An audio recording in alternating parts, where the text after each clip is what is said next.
श्री परमात्मने नमः। हम आज के इस गीता पाठन के अध्ययन में ये सीखने वाले हैं, साधन की दो शैलियाँ हैं।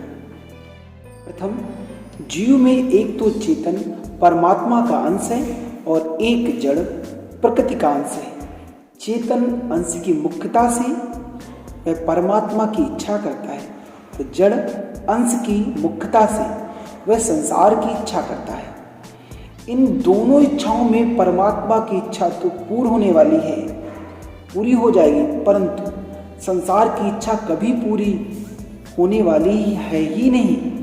कुछ सांसारिक इच्छाओं की पूर्ति होती हुई दिखने पर भी वास्तव में उनकी निवृत्ति नहीं होती। प्रत्युत संसार की आसक्ति के कारण नई नई कामनाएं पैदा होती रहती हैं। वास्तव में संसार की या सांसारिक इच्छाओं की पूर्ति अर्थात सांसारिक वस्तुओं की प्राप्ति इच्छा के अधीन नहीं है, प्रत्युत कर्म के अधीन है, परंतु परमात्मा की प्राप्ति कर्म के अधीन नहीं है। स्वयं की उत्कट अभिलाषा मात्र से परमात्मा की प्राप्ति हो जाती है। इसका कारण यह है कि प्रत्येक कर्म का आदि और अंत होता है, इसलिए उसका फल भी आदि अंत वाला ही होता है। अतः आदि अंत वाले कर्मों से अनादि अनंत परमात्मा की प्राप्ति कैसे हो सकती है? परंतु साधकों ने प्राय ऐसा समझ रखा है कि जैसे क्रिया की प्रधानता से सांसारिक वस्तु की प्राप्ति होती है, ऐसे ही परमात्मा की प्राप्ति भी उसी प्रकार क्रिया की प्रधानता से होगी।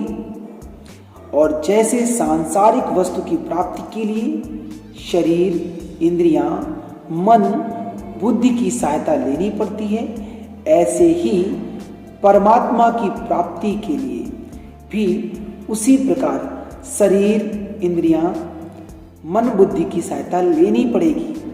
इसलिए ऐसे साधक जड़ता शरीरादि की सहायता से अभ्यास करते हुए परमात्मा की तरफ चलते हैं।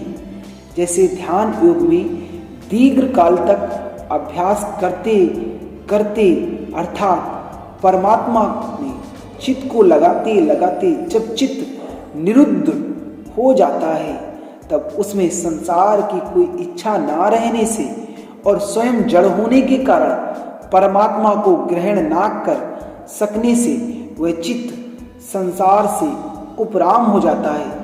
चित्त के उपराम होने से साधक का चित्त से अर्थात जड़ता से सर्वथा संबंध विच्छेद हो जाता है और वह स्वयं से परमात्म तत्व का अनुभव कर लेता है। परंतु जो साधक आरंभ से ही परमात्मा के साथ अपना स्वतः सिद्ध नित्य संबंध मानकर और जड़ता से अपना किंचित मात्र भी संबंध न मानकर साधन करता है, उसको बहुत जल्द और सुगमता पूर्वक परमात्मा तत्व का अनुभव हो जाता है। इस प्रकार परमात्मा तत्व की प्राप्ति चाहने वाले साधकों के लिए साधन की दो शैलियां हैं। जिस शैली में अंतःकरण की प्रधानता रहती है, अर्थात जिस में साधक जड़ता की सहायता लेकर साधन करता है, उसको कर्ण सापेक्ष शैली नाम से, और जिस शैली में स्वयं की प्रधानता रहती है, अर्थात जिसमें साधक आरंभ से ही जड़ता की सहायता ना लेकर स्वयं से साधन करता है, उसको कर्ण निरपेक्ष शैली नाम से कह सकते हैं। यद्यपि इन दोनों ही साधन शैलियों से परमात्मा तत्व की प्राप्ति करण निरपेक्षता से अर्थात स्वयं से जड़ता से सर्वथा संबंध विच्छेद होने पर ही होती है, तथापि कर्ण सापेक्ष शैली से चलने पर उसकी प्राप्ति देरी से होती है और कर्ण निरपेक्ष शैली से चलने पर उसकी प्राप्ति शीघ्रता से होती है। साधन की इन दोनों शैलियों में चार मुख्य भेद हैं। प्रथम भेद, कर्ण सापेक्ष शैली में जड़ता अर्थात शरीर, इंद्रियां, मन, बुद्धि, इसको ही हम जड़ता कह रहे हैं। इनका आश्रय लेना पड़ता है करण सापेक्ष शैली में, पर करण निरपेक्ष शैली में जड़ता का आश्रय नहीं लेना पड़ता है। प्रत्युत जड़ता से माने हुए संबंध का विच्छेद करना पड़ता है। करण सापेक्ष शैली में एक नई अवस्था का निर्माण होता है, पर कर्ण निरपेक्ष शैली में अवस्थाओं से संबंध विच्छेद होकर अवस्थातीत तत्व का अनुभव होता है। कर्ण सापेक्ष शैली में प्राकृत शक्तियों अर्थात सिद्धियों की प्राप्ति होती है, पर कर्ण निरपेक्ष शैली में प्राकृत शक्तियों से संबंध विच्छेद होकर सीधे परमात्म तत्व का अनुभव होता है। कर्ण सापेक्ष शैली में कभी तत्काल सिद्धि नहीं मिलती, पर कर्ण निरपेक्ष शैली में जड़ता से सर्वथा संबंध विच्छेद होने पर, अपने स्वरूप में स्थित होने पर अथवा भगवान के शरण होने पर तत्काल सिद्धि मिलती है। पातंजल योग दर्शन में तो योग की सिद्धि के लिए कर्ण सापेक्ष शैली को महत्व दिया गया है, पर गीता में योग की सिद्धि के लिए कर्ण निरपेक्ष शैली को ही महत्व दिया गया है। परमात्मा में मन लग गया तब तो ठीक है, पर मन नहीं लगा तो कुछ नहीं हुआ। यह कर्ण सापेक्ष शैली है। परमात्मा में मन लगे या ना लगे कोई बात नहीं, पर स्वयं परमात्मा में लग जाए, यह कर्ण निरपेक्ष शैली है। तात्पर्य यह है कि कर्ण सापेक्ष शैली में परमात्मा के साथ मन बुद्धि का संबंध है, और कर्ण निरपेक्ष शैली में मन बुद्धि से संबंध विच्छेद पूर्वक परमात्मा के साथ स्वयं का संबंध है। इसलिए कर्ण सापेक्ष शैली में अभ्यास के द्वारा क्रम से सिद्धि होती है, पर कर्ण निरपेक्ष शैली में अभ्यास की आवश्यकता नहीं। कारण कि स्वयं का परमात्मा के साथ स्वतः नित्य संबंध नित्य योग है, अतः भगवान से संबंध मानने अथवा जानने में अभ्यास की आवश्यकता नहीं है। जैसे विवाह होने पर स्त्री पुरुष को अपना पति मान लेती है, तो ऐसा मानने के लिए उसको कोई अभ्यास नहीं करना पड़ता है। इसी तरह किसी के बताने पर एक गंगा जी हैं ऐसा जानने के लिए भी कोई अभ्यास नहीं करना पड़ता है। कारण सापेक्ष शैली में तो अपने लिए साधन करने अर्थात क्रिया की मुक्ता रहती है, पर कर्ण निरपेक्ष शैली में जानने अर्थात विवेक और मानने अर्थात भाव की मुक्ता रहती है। मेरा जड़ता अर्थात शरीरादि से संबंध है ही नहीं, ऐसा अनुभव न होने पर भी जब साधक इसको आरंभ से दृढ़ता पूर्वक मान लेता है, तब उसे ऐसा ही स्पष्ट अनुभव हो जाता है जैसे मैं शरीर हूँ और शरीर मेरा है। इस प्रकार गलत मान्यता करके बंधा था, ऐसा ही मैं शरीर नहीं हूँ और शरीर मेरा नहीं है, इस प्रकार सही मान्यता करके मुक्त हो जाता है, क्योंकि मानी हुई बात ना मानने से मिट जाती है। यह सिद्धांत है। इस बात को भगवान ने गीता में कहा है कि अज्ञानी मनुष्य शरीर से संबंध जोड़कर उससे होने वाली क्रियाओं का कर्ता अर्थात अपने को मान लेता है। अहंकार विमूढ़ात्मा कर्ता हिमिति मन्यते, परंतु ज्ञानी मनुष्य उन क्रियाओं का कर्ता अपने को नहीं मानता। नैव किंचिति करोमीति युक्तो मन्यते तत्त्वविति। तात्पर्य यह हुआ कि अवास्तविक मान्यता को मिटाने के लिए वास्तविक मान्यता करना जरूरी है। मैं हिंदू हूँ, मैं ब्राह्मण हूँ, मैं साधु हूँ आदि मान्यताएं इतनी दृढ़ होती हैं कि जब तक इन मान्यताओं को स्वयं नहीं छोड़ता तब तक इनको कोई दूसरा नहीं छुड़ा सकता। ऐसा ही मैं शरीर हूँ, मैं करता हूँ आदि मान्यताएं भी इतनी दृढ़ हो जाती हैं कि उनको छोड़ना साधक को कठिन मालूम होता है। परंतु ये लौकिक मान्यताएं अवास्तविक असत्य होने के कारण सदा रहने वाली नहीं है, प्रत्युत मिटने वाली हैं। इसके विपरीत मैं शरीर नहीं हूँ, मैं भगवान का हूँ आदि मान्यताएं वास्तविक सत्य होने के कारण कभी मिटती ही नहीं, प्रत्युत अपनी विस्मृति होती है, उनसे विमुक्ता होती है। इसलिए वास्तविक मान्यता दृढ़ होने पर मान्यता रूप से नहीं रहती, प्रत्युत बोध अर्थात अनुभव में परिणित हो जाती है। यद्यपि गीता में कर्ण सापेक्ष शैली का भी वर्णन किया गया है, तथापि मुख्य रूप से कर्ण निरपेक्ष शैली का ही वर्णन हुआ है। इसका कारण यह है कि भगवान साधकों को शीघ्रता से और सुगमता पूर्वक अपनी प्राप्ति कराना चाहते हैं। दूसरी बात, अर्जुन ने युद्ध की परिस्थिति प्राप्त होने के समय अपने कल्याण का उपाय पूछा, अतः उनके कल्याण के लिए कर्ण निरपेक्ष शैली ही काम में आ सकती है, क्योंकि कर्ण निरपेक्ष शैली में मनुष्य प्रत्येक परिस्थिति में अपने संपूर्ण शास्त्र विहित कर्म करते हुए भी अपना कल्याण कर सकता है। इसी शैली के अनुसार अभ्यास किए बिना अर्जुन का मोह नाश हुआ और उनकी स्मृति की प्राप्ति हुई। साधन की कर्ण निरपेक्ष शैली सबके लिए समान रूप से उपयोगी है, क्योंकि इसमें किसी विशेष योग्यता, परिस्थिति आदि की आवश्यकता नहीं होती। इस शैली में केवल परमात्मा प्राप्ति की उत्कट अभिलाषा होने से ही तत्काल जड़ता से संबंध विच्छेद होकर नित्य प्राप्त परमात्म तत्व का अनुभव हो जाता है।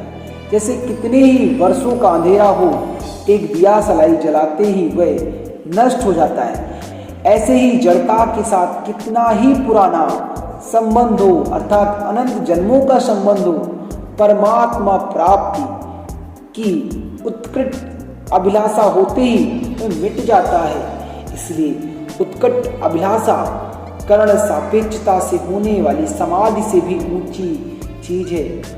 ऊंची से ऊंची निर्विकल्प समाधि हो, उससे भी व्युत्थान होता है और फिर व्यवहार होता है, अर्थात समाधि का भी आरंभ और अंत होता है।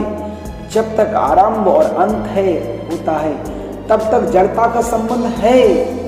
जड़ता से संबंध विच्छेद होने पर साधन का आरंभ होता है, साधन का आरंभ और अंत नहीं होता, प्रत्युत परमात्मा से नित्य योग का अनुभव हो जाता है।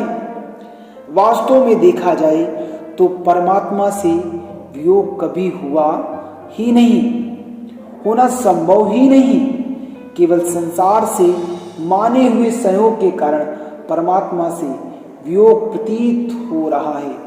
संसार से माने हुए संयोग का त्याग करते ही परमात्मा के अभिलाषी मनुष्य को तत्काल नित्य योग का अनुभव हो जाता है और उसमें स्थायी स्थिति हो जाती है।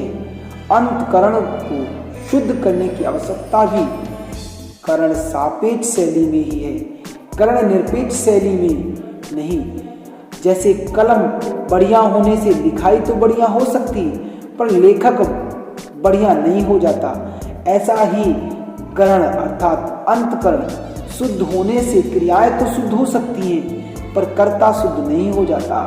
कर्ता शुद्ध होता है अंतकरण से संबंध विच्छेद होने से, क्योंकि अंतकरण से अपना संबंध मानना ही मूल अशुद्ध है। नित्य प्राप्त परमात्म तत्व के साथ जीवन का नित्य योग स्वतः सिद्ध है, अतः उसकी प्राप्ति में कर्ण की अपेक्षा नहीं है, केवल उधर दृष्टि डालनी है। जैसा कि श्री रामचरितमानस में आया है, शंकर सहेज स्वरूप समारा, अर्थात भगवान शंकर ने अपने सहज स्वरूप को संभाला, उसकी तरफ दृष्टि डाली।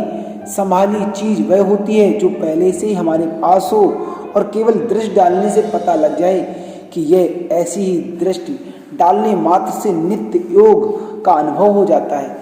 परंतु सांसारिक सुख की कामना, आशा और भोग के कारण उधर दृष्टि डालने में, उसका अनुभव करने में कठिनता मालूम होती है। जब तक सांसारिक भोग और संग्रह की तरफ दृष्टि है, तब तक मनुष्य में यह ताकत नहीं है कि वह अपने स्वरूप की तरफ दृष्टि डाल सके।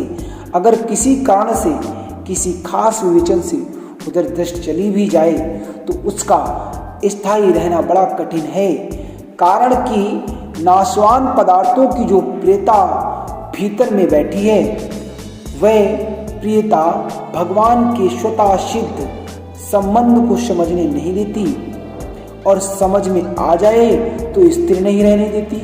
हाँ, अगर उत्कट अभिलाषा जागृत हो जाए कि उसे तत्व का अनुभव कैसे हो, तो इस अभिलाषा में यह ताकत है कि यह संसार की आसक्ति का नाश कर देगी।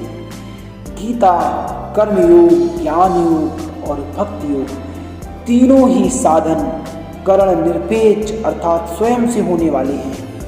कारण कि क्रिया और पदार्थ अपने और अपने लिए नहीं, प्रत्युत दूसरों के और दूसरों की सेवा के लिए हैं। मैं शरीर नहीं हूँ और शरीर मेरा नहीं है, मैं भगवान का हूँ और भगवान मेरे हैं। इस प्रकार विवेक पूर्वक किया गया विचार अथवा मान्यता कारण सापेक्ष अभ्यास नहीं है, क्योंकि इसमें जड़ता से संबंध विच्छेद है। जड़ता का संबंध, जड़ता अर्थात शरीर से संबंध विच्छेद का अर्थ है अलग है। अतः कर्मयोग से स्वयं ही जड़ता का त्याग करता है, ज्ञान योग में स्वयं ही स्वयं को जानता है और भक्ति योग में स्वयं ही भगवान की शरण होता है।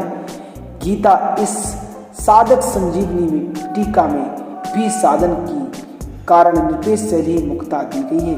क्या? क्योंकि साधकों का शीघ्रता से और सुगमता पूर्वक कल्याण कैसे हो, इस बात को सामने रखते हुए ये साधन की दो शैलियां आपको बताई गई हैं। अगर करण सापेक्ष शैली चित्त वृत्ति निरोध अर्थात से सीधे परमात्म तत्व की प्राप्ति हो जाती, तो पातंजल योग दर्शन का विभूति पाद जिसमें सिद्धियों का वर्णन है व्यर्थ हो जाता। करण सापेक्ष शैली से जिन सिद्धियों की प्राप्ति होती है ये तो परमात्म तत्व की प्राप्ति में विघ्न है। पातंजल योग दर्शन में भी उन सिद्धियों को विघ्न रूप से माना गया है। ते समाधा पुपर सर्गा व्युत्थाने सिद्धिया अर्थात वे सिद्धियां समाधि की सिद्धि में विघ्न है और व्युत्थान अर्थात व्यवहार में सिद्धियां हैं। स्थानुपन्न मंत्रेण संगस्मयाकरणम पुनर्निष्ठ प्रसंगात अर्थात लोकपाल देवताओं के द्वारा अपने लोकों के भोगों का लालच देकर बुलाने पर ना तो उन भोगों में राग करना चाहिए और ना अभिमान करना चाहिए, क्योंकि ऐसा करने से पुनः अनिष्ट अर्थात पतन होने की संभावना है। वास्तव में परमात्मा को मानने अथवा जानने के विषय में संसार का कोई भी दृष्टांत पूरा नहीं घटता। कारण कि संसार को मानने अथवा जानने में तो मन बुद्धि साथ में रहते हैं, पर परमात्मा को मानने अथवा जानने में मन बुद्धि साथ में नहीं रहते। अर्थात परमात्मा का अनुभव स्वयं से होता है, मन बुद्धि से नहीं। दूसरी बात, संसार को मानने अथवा जानने का तो आरंभ और अंत होता है, पर परमात्मा को मानने अथवा जानने का आरंभ और अंत नहीं होता। कारण कि वास्तव में संसार के साथ हमारा स्वयं का संबंध है ही नहीं, जबकि परमात्मा के साथ हमारा संबंध सदा से ही है और साथ ही रहेगा। जब तक जड़ता अर्थात शरीर का संबंध रहता है तब तक दो अवस्थाएं रहती हैं, क्योंकि परिवर्तनशील होने से जड़ प्रकृति कभी एक रूप नहीं रहती है। अतः समाधि व्युत्थान ये दोनों अवस्थाएं जड़ता के संबंध से ही होती हैं। जड़ता से संबंध विच्छेद होने पर सहज अवस्था होती है, जिसे संतों ने सहज समाधि कहा है। इससे से फिर कभी व्युत्थान नहीं होता। आप सभी साधकों को हमारा नमन।